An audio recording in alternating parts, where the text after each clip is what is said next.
Hello बच्चों, कैसे हो आप सब। आई होप आप सब एकदम अच्छे होंगे। मैंने अपने पिछले वीडियो में आपको surface area and volume of solids के बारे में बताया था फॉर माय क्लास 9 स्टूडेंट्स। तो उस वीडियो में हमने कौन सी सॉलिड शेप के बारे में बात की थी? Correct, cuboid and cube. लेकिन क्यूब पे हमने क्वेश्चन सॉल्व नहीं किया था स्टूडेंट्स, करेक्ट। तो आज हम एक्सरसाइज 13.1 से क्यूब पे क्वेश्चन सॉल्व करने वाले हैं। आप देख सकते हो क्वेश्चन नंबर 5 बोर्ड पे लिखा हुआ है and then will be moving on to concept of cylinders. So let's check out the video. Now question number 5 says a cubical box has each edge 10 centimeter and another cuboidal box is 12.5 centimeter long, 10 centimeter wide and 8 centimeter high. Which box has the greater lateral surface area and by how much? ये इस question का first part है। तो पहले तो मैं आपको बता दूं कि जब हम लैटरल सरफेस एरिया की बात करते हैं तो लैटरल सरफेस एरिया मतलब टोटल सरफेस एरिया में से अगर हम उसके टॉप और बॉटम सरफेसेस को एक्सक्लूड कर दें, उसको रिमूव कर दें, तो हमें बचता क्या है? बेसिकली ये चार दीवार का, करेक्ट, वही होता है हमारा लैटरल सरफेस एरिया। तो अगर मैं क्यूब की बात करती हूं तो अगर ये एक क्यूब है एंड इसका जो टोटल सरफेस एरिया निकलता है that is, now suppose each edge of this cube is of a units, तो इस फेस का अगर मैं बात करूं तो इसका एरिया कितना होगा? ए स्क्वायर। इसका कितना होगा? अगेन ए इंटू ए स्क्वायर। ऐसे करते करते 6 ए स्क्वायर। बट अभी मुझे टॉप और बॉटम नहीं चाहिए, यानी मुझे lateral surface area of a cube क्या निकल कर आता है? 6 ए स्क्वायर में से मैंने ए स्क्वायर और ए स्क्वायर के दो फेसेस को रिमूव किया, यानी कि 2 ए स्क्वायर रिमूव किया, सो आई गेट 4 ए स्क्वायर। तो ये है हमारा lateral surface area of a cube. Okay, now talking of the lateral surface area of a cuboid.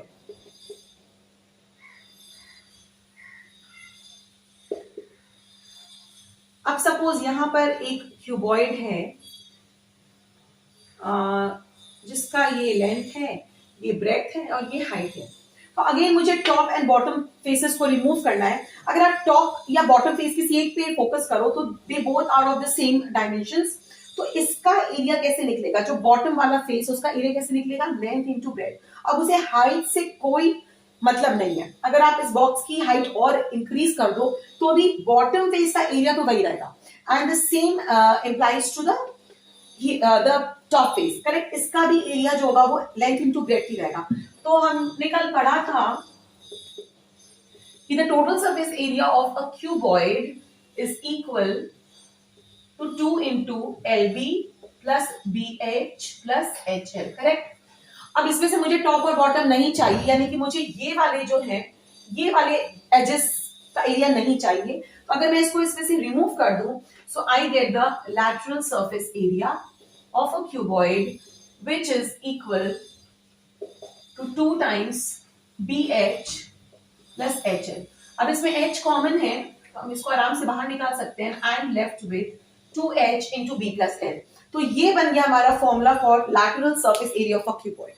अब वापस मूव करते हैं the given question. A cubical box has each edge 10 centimetre, यानी कि जब मैं क्यूब की बात कर रही हूं, talking of the cube, each edge is equal to 10 centimetre and therefore the lateral surface area will be equal to a square, that is 4a square, that means 4 into 10 square, which is equal to 4 into 100, that is 400 centimeter square। मिल गया। Now what about the cuboid? Cuboid का भी मुझे formula पता है, so I'll simply substitute the values। Before that I'll just copy down the data। Length is 12.5 centimeter, breadth is 10 centimeter and height is 8 centimeter। Therefore lateral surface area will be equal to 2 into H, that's 8, into B plus L। Solve करिए and get the answer।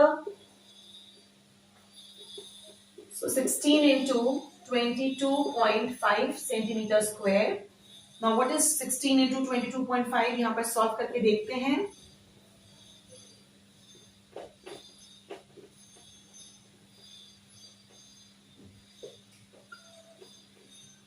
360। So this is equal to 360 centimeter square। So as you can see, the lateral surface area of the cubical box is more than the cuboidal box. By how much? So the answer will be the lateral surface area of the cubical box is greater by, कैसे निकालते हैं, 400 minus 360 centimetre square which is equal to 40 centimetre square. समझ में आया? अगर हमें कोई भी चीज को निकालना है, कोई चीज बड़ी है और कितनी बड़ी है, तो कितनी बड़ी है निकालने के लिए हमें उसको सब्ट्रैक्ट करना है। फर्स्ट पार्ट हो गया। सेकेंड पार्ट, चलो बच्चों देख सकते हो इसका सेकेंड पार्ट भी स्क्रीन पे आ चुका है। तो क्वेश्चन तो बेसिक क्वेश्चन तो वही है, but here you have to find the total surface area of both the boxes and compare करिए कि किसका टोटल सरफेस एरिया स्मॉलर है and by how much. So again I write for the cube first, what is TSA, that is equal to 6A square. Substitute the value, box तो वही है तो dimensions वही रहेंगे, so 6 into 100 which is equal to 600 centimeter square. सबका ये answer आ गया? Super. Now moving on to the cuboid part. Cuboid के लिए TSA कितना होता है? 2 into LB plus BH plus HL, है ना? अब इसमें वैल्यूज फटाफट सब्स्टिट्यूट कर देते हैं। तो I will get 2 into what is L, it's 12.5 into B क्या है 10, okay, plus B is 10, height is 8 plus height is 8 and L is 12.5, ठीक है ना। चलिए अब इसमें 2, ओके इसको बाद में करते हैं।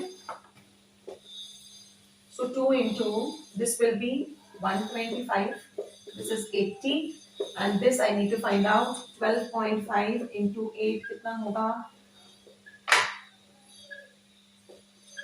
100, okay.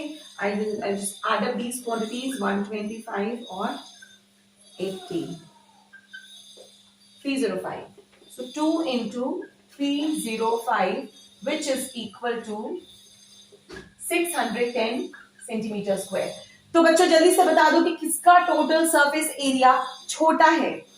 Yes, it is the cubical box. Cubical box का छोटा है और कितने से छोटा है? तो 610 minus 600 that is 10 centimetre square से छोटा है। तो my final answer I can write it that the TSA of the cubical box is smaller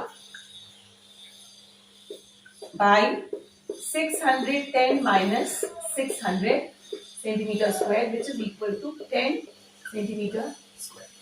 समझ में आ गया? तो ऐसे सॉल्व करते हैं क्यूब्स और क्यूबॉइड्स के questions related to their surface area. अभी वॉल्यूम्स पर नहीं आए हैं, ध्यान दीजिएगा। वॉल्यूम पार्ट में मूव करेंगे at the end when we are done with the surface area concept, okay. तो बच्चों क्यूब्स और क्यूबॉइड्स तो बिल्कुल समझ में आ चुका है। अब हम मूव करेंगे एक नए शेप पर, a new solid which is called a cylinder. तो जिसको सिलेंडर में मजा आता है वो जल्दी से अपना पेन और कॉपी निकाल के रेडी रहो, और जिसको नहीं मजा आता है अभी समझ में आने वाला है सब कुछ। तो सिलेंडर कैसा होता है? अब मेरे हाथ में ये मार्कर है, अब ये मार्कर भी तो कुछ सिलेंडर जैसा ही दिख रहा है ना, ऐसे तो कुछ होता है सिलेंडर, ओके। तो बोर्ड पे बनाते हैं एक सिलेंडर,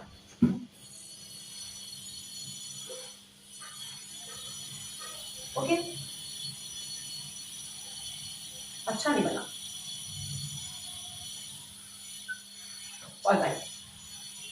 अब ये बताओ कि सिलेंडर को हम कैसे अज्यूम करें। सपोज मेरे पास कुछ कॉइन्स हैं, तो अगर मैंने एक कॉइन प्लेस किया, उसके ऊपर एक और कॉइन प्लेस किया, उसके ऊपर एक और कॉइन मैं प्लेस करती जा रही हूँ vertically, one above the other, तो मुझे क्या मिलता जा रहा है, कैसा शेप मिलता जा रहा है?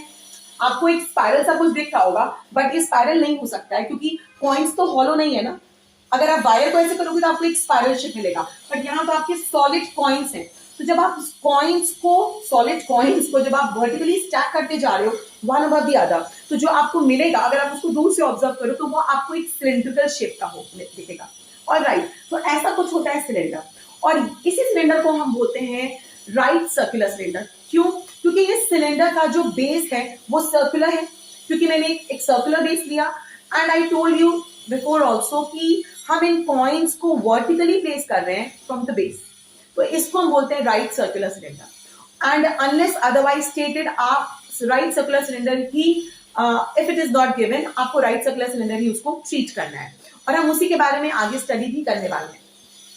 ओके, अब suppose I have a metal sheet. मेरे पास एक मेटल शीट है जिसकी एक हाइट है h, ओके, और उसकी कुछ लेंथ भी होगी.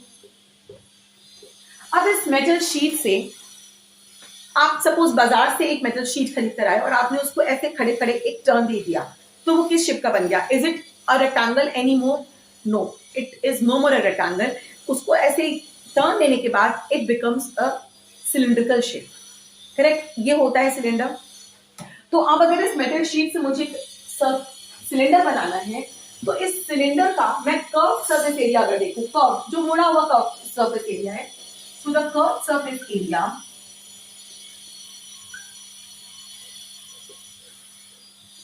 of a cylinder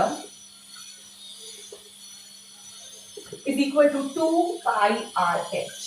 अब ये R क्या है? तो पहली बात तो जिस शीट से मैंने सिलेंडर बनाया, तो इस सिलेंडर का height will be equal to the height of my rectangular sheet. उसी हाइट का ही सिलेंडर बनके मिलेगा. अगर आपकी ये शीट थोड़ी कम हाइट की है तो आपका सिलेंडर भी अकॉर्डिंगली छोटा बनेगा. डन. अब ये R होता है the radius of the base of the cylinder. उसका जो बेस है वो ऑब्वियसली एक सर्कुलर शेप है, तो उसकी जो रेडियस है वही है इस सिलेंडर की रेडियस.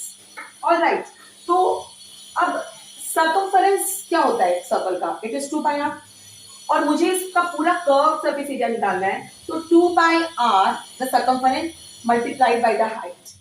ये मुझे मिलकर आता है द कर्व्ड सरफेस एरिया, यानी कि 2 पाई r multiplied by the height. ठीक है ना? तो यहां से मिल गया मुझे curved surface area. But a cylindrical does not only have a curved surface area. इसका एक टॉप सरफेस भी है और एक बॉटम सरफेस भी है ना? मतलब इसका यहां पर भी एक सर्कुलर सा कुछ है और नीचे भी एक सर्कुलर सा है. तो I need to add these two areas also. अब ये चूंकि सर्कल्स हैं, सर्कुलर शेप्स के हैं, तो इनका एरिया क्या होगा? Area of a circle is pi r square, और इसका भी एरिया होगा पाई आर स्क्वायर. यानी कि अगर मैं इस कर्व सरफेस एरिया में ऊपर और नीचे के दो एरियाज भी ऐड करूं, तो मुझे 2 पाई आर स्क्वायर ऐड करना होगा. And therefore the total surface area of a cylinder becomes 2 pi r h plus 2 pi r square. अब इसमें से 2 पाई आर कॉमन निकल जाएगा, बाहर निकालेंगे आर प्लस एच.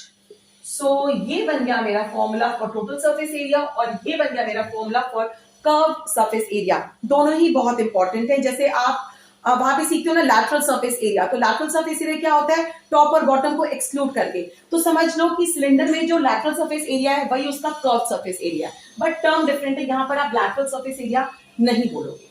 डन. अब कितना समझ में आया है ये तो एक आध क्वेश्चन सॉल्व करने पे ही मालूम चलेगा बच्चों. तो जल्दी से बोर्ड पे क्वेश्चन लाते हैं और उसको सॉल्व करते हैं. ठीक है? तो बच्चों क्वेश्चन नंबर 1 फ्रॉम एक्सरसाइज 13.2 आपको स्क्रीन पे दिख रहा है. Let me read out the question for you first. The CSA of a right circular cylinder of height 14 cm is 88 cm square. Find the diameter of the base of the cylinder. Simple सा question है. Curve surface area एक cylinder की हमें दी हुई है which is equal to 88 cm square. So let us first copy down the given data. क्या क्या given है? CSA गिवन है, कौन सा शेप है वो भी लिख लो. It is equal to 88 centimetre square. ठीक है. और क्या गिवन है? हाइट पता है हमको. Height of the cylinder is 14 centimetre. तो CSA का फॉर्मूला लगाते हैं ना यहाँ पर. CSA इज इक्वल टू क्या होता है? 2 पाई आर एच. पाई की वैल्यू क्या होती है? इधर इट्स 22/7 और 3.14. तो अगर दिया नहीं रहे तो go with this, better calculations में ईज रहेगा. Now substituting the values, CSA की जगह I will substitute 88. This is 2, this is 22/7. R I don't know, but I know H which is equal to 14. तो यहीं पर ये कैंसिल हो गया. सो R जो मेरा अननोन है, I'll keep this here और बाकी डेटा को मैं इधर ले आती हूँ. सो 88 ये सारे के सारे मल्टीप्लाई हो रहे हैं R के साथ, ये सारे के सारे नीचे आके डिवाइड हो जाएंगे. Alright, this is equal to R. Solve कर लीजिए. 4 जा therefore r is equal to 1 centimeter, but I want the diameter and I know the relation between diameter and radius, so diameter is 2 times radius, so it's equal to 2 centimeter. यानी मुझे निकल कर आ गया diameter of the base of the cylinder, एक जो cylinder होगा उसका जो बेस है उसका डायमीटर कितना होगा, 2 सेंटीमीटर। समझ में आया, मजा आया ना। अब नेक्स्ट क्वेश्चन सॉल्व करते हैं। तो बच्चों देख सकते हो क्वेश्चन नंबर 2 भी बोर्ड पे आ चुका है। क्वेश्चन बोल रहा है it is required to make a close cylindrical tank of height 1 metre and base diameter 140 centimetre from a metal sheet. How many square metres of the sheet are required for the same. तो sheet से हमें close cylindrical tank बनाना है। अब ये cylindrical तो आपको बता दिया कि कौन सा शेप है, सिलिंड्रिकल टैंक है, और ये क्लोज में आपको एक बहुत अच्छा सा हिंट दे दिया कि ये जो आपका सिलिंड्रिकल टैंक है ये क्लोज्ड है, मतलब आपको ऊपर और नीचे के सर्फेसेस को भी कंसिडर करना है। अगर ये होता ओपन यानी कि we were concern with the curved surface area of the cylindrical tank, लेकिन क्लोज होने से टीएसए टोटल सरफेस एरिया। तो क्या क्या दिया है, TSA height is given to me, it is 1 metre, और डायमीटर दिया है, तो इससे हम क्या निकालेंगे, रेडियस, है ना। तो radius is equal to d by 2 यानी कि 70 सेंटीमीटर, और ये मीटर में है तो इसको भी हम यहीं पे कन्वर्ट करके लिखते हैं सेंटीमीटर में। तो हमें निकालना है TSA and the formula for TSA is 2 pi r plus h, correct. अब इसमें वैल्यू सब्स्टिट्यूट कर दो फटाफट से।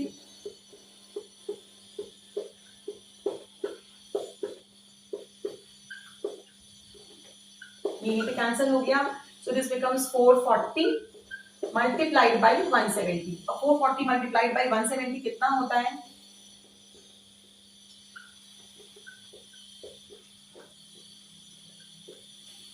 It is 74800 centimetre square.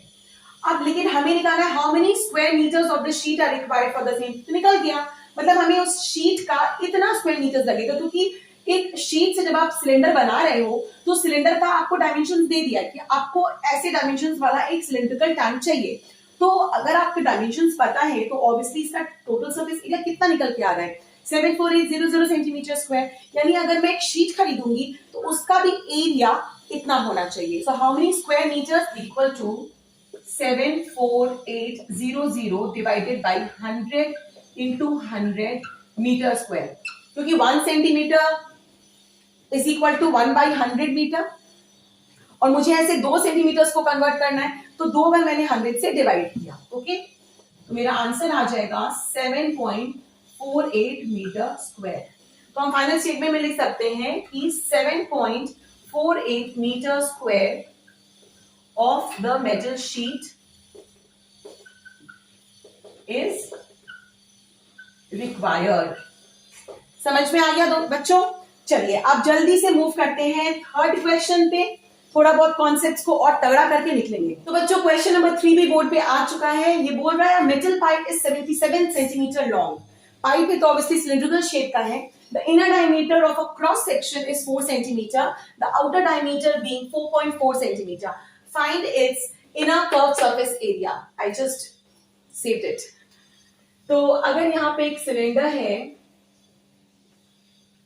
ठीक है, तो इसका जो इनर डायमीटर यानी कि ये वाला, आप कुछ ऐसा सोचो, तो ये डायमीटर जो है ये इनर डायमीटर है और ये वाली जो डायमीटर है वो आउटर डायमीटर है। लेकिन हमें तो डायमीटर नहीं चाहिए, हमें चाहिए रेडियस। अब इसमें first question is inner curve surface area.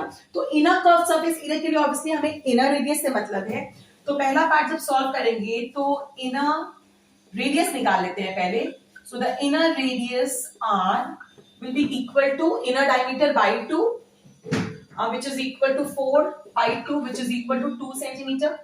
अच्छा 77 सेंटीमीटर लॉन्ग, मतलब ऑब्वियसली मेरे को इसकी हाइट दी हुई है, और ये जो हाइट है ये सेम है। अगर आप इनर कर्व सरफेस एरिया निकालो या आउटर कर्व सरफेस एरिया निकालो, क्योंकि सिलेंडर का ही है और उसकी हाइट सेम रहेगी दोनों केस में। सो h is known to me, it is equal to 77 centimeter. Therefore, CSA will be equal to 2 pi RH is equal to 2 into 22 by 7 into 2 and 77. ये हो गया कैंसिल। दिस इज 44 इंटू 22 कितना होता है?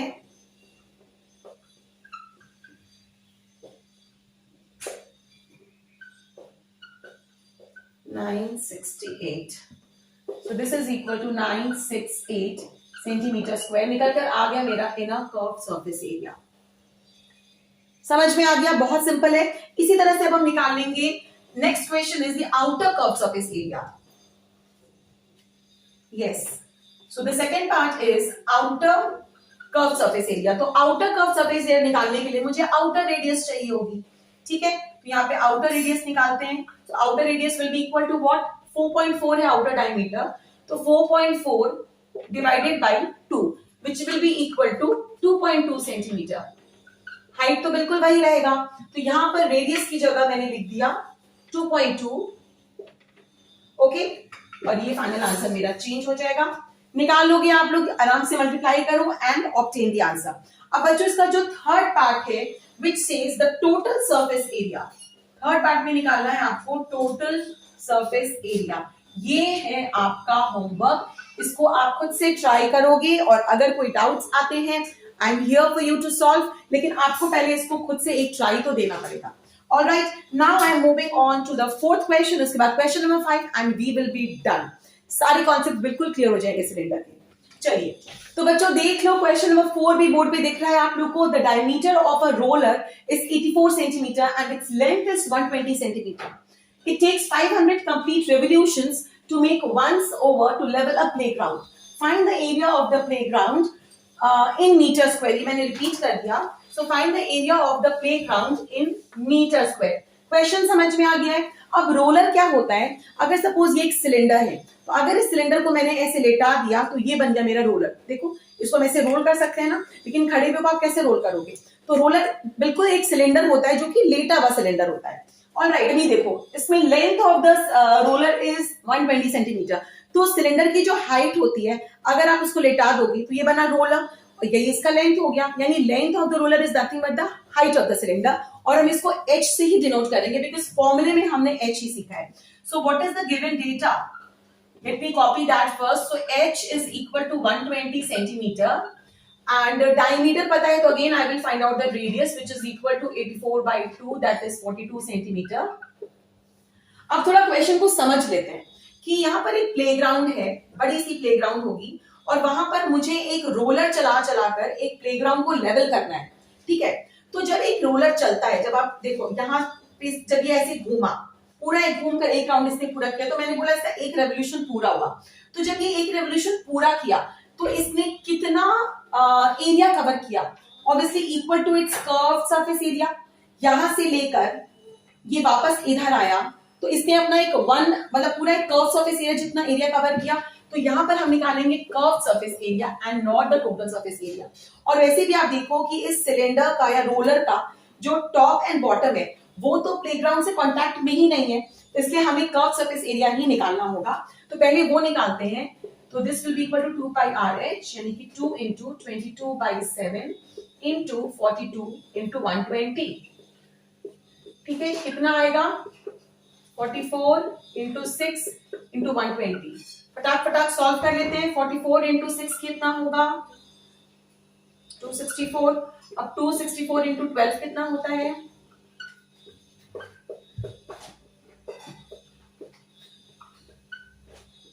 टिक 0। सो 31680 centimetre square, यानी कि जो curve surface area है सिलेंडर का, मुझे वो निकल कर आ गया।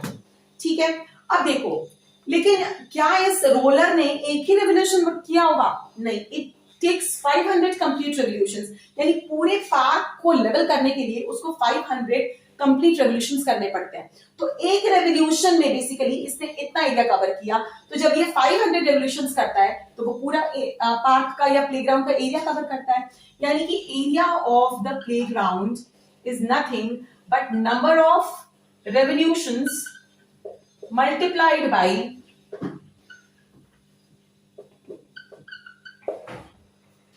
the curved surface area of the roller. Okay, यानी कि मुझे 31680 को 500 से मल्टीप्लाई करना है और मुझे निकल के आ जाएगा area of the playground. Metre square में निकालेंगे, अभी जो आएगा आंसर वो सेंटीमीटर स्क्वायर में होगा। तो अगर आप डायरेक्टली मीटर स्क्वायर में ऑब्टेन करना चाहते हो तो 100 इंटू 100 से कर दो डिवाइड, तो ये जीरो यहीं पर कम हो जाएंगे। मैंने इसको डिवाइड किया, कितना आएगा 1584, यानी कि 1584 metre square is the area of the playground. काफी इंटरेस्टिंग क्वेश्चन था बच्चों और सिंपल भी था, कोई बहुत ज्यादा इसमें कॉन्सेप्ट्स नहीं लगे हैं। अच्छे से इसको सॉल्व करो। Now we are moving to the last question of the video. तो बच्चों क्वेश्चन नंबर 5 है, a cylindrical pillar is 50 centimetre in diameter and 3.5 meter in height. Find the cost of painting the curved surface of the pillar at the rate of rupees 12.50 per meter square. यानी कि आप देखो कि सबसे पहले तो मुझे कन्वीनियंट रहेगा कि अगर मैं इसको मीटर में कन्वर्ट कर लूं, क्योंकि मेरा जो फाइनल एक दिया है वो भी पर मीटर स्क्वायर है। तो क्या क्या गिवन है यहाँ पर, डायमीटर गिवन है 50 सेंटीमीटर, यानी कि रेडियस हो जाएगा 50/2 which is equal to 25 centimetre, यानी कि 0.25 मीटर। क्लियर। हाइट भी गिवन है 3.5 मीटर। तो इससे हम निकालेंगे CSA, क्योंकि हमें एक पिलर है सिलिंड्रिकल पिलर, उसका कर्व सरफेस एरिया ही तो पेंट करना है ना, ऊपर और नीचे तो पिलर का पेंट नहीं करना है। तो CSA of the pillar will be equal to 2πRH which is equal to 2 into 22/7 into 0.25 into 3.5। अब देखो ये तो डिविजिबल है ना 7 से, इसको कट किया, ये भी 2 से, ये 2 और 2 कैंसिल हो गया। So I am left with 22 into 0.25, ये मेरा मीटर स्क्वायर में आएगा। इसको यहीं पे कर लेते हैं।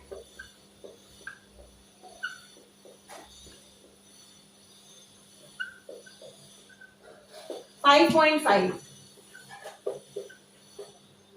Metre square. अब देखो पेंट करने का क्या कॉस्ट बैठेगा, तो रेट दिया है हमें 12.50 रुपीज पर मीटर स्क्वायर, यानी कि the cost of painting 1 metre square is equal to rupees 12.50। Therefore cost of painting, हमें तो 1 मीटर स्क्वायर नहीं पेंट करना, हमें तो इतना पेंट करना है, तो इसका कॉस्ट कितना होगा। Cost of painting 5.5 meter square will be equal to how many rupees? 12.50 multiplied by 5.5। आप इसको जब मल्टीप्लाई करोगे तो आपको मिल जाएगा आपका डिजायर्ड आंसर। तो बच्चों इस तरह से हमने आज सिलेंडर को भी पूरा कंप्लीट कर लिया है एंड आई होप कि आपको ये सारे कॉन्सेप्ट्स आपके एकदम तगड़े हो चुके होंगे। लेकिन बस इतना करने से काम नहीं चलता है, आपको और भी क्वेश्चन सॉल्व करना है। You have to keep on practising so that you don't forget, that's very important. तो अब नेक्स्ट वीडियो में आएंगे, उसमें मेरी कोन या स्क्वायर पढ़ेंगे, तो ये सारे कॉन्सेप्ट्स बिल्कुल क्लियर रखना है। बहुत जल्दी मिलने वाले हैं, तब तक चैनल को जल्दी से सब्सक्राइब कर लो, बेल आइकन हिट करना जिससे आप तक मेरे नोटिफिकेशंस मिलते रहेंगे। वीडियो अच्छा लगा हो तो लाइक करना और फ्रेंड्स के साथ शेयर जरूर करना। Okay, bye bye.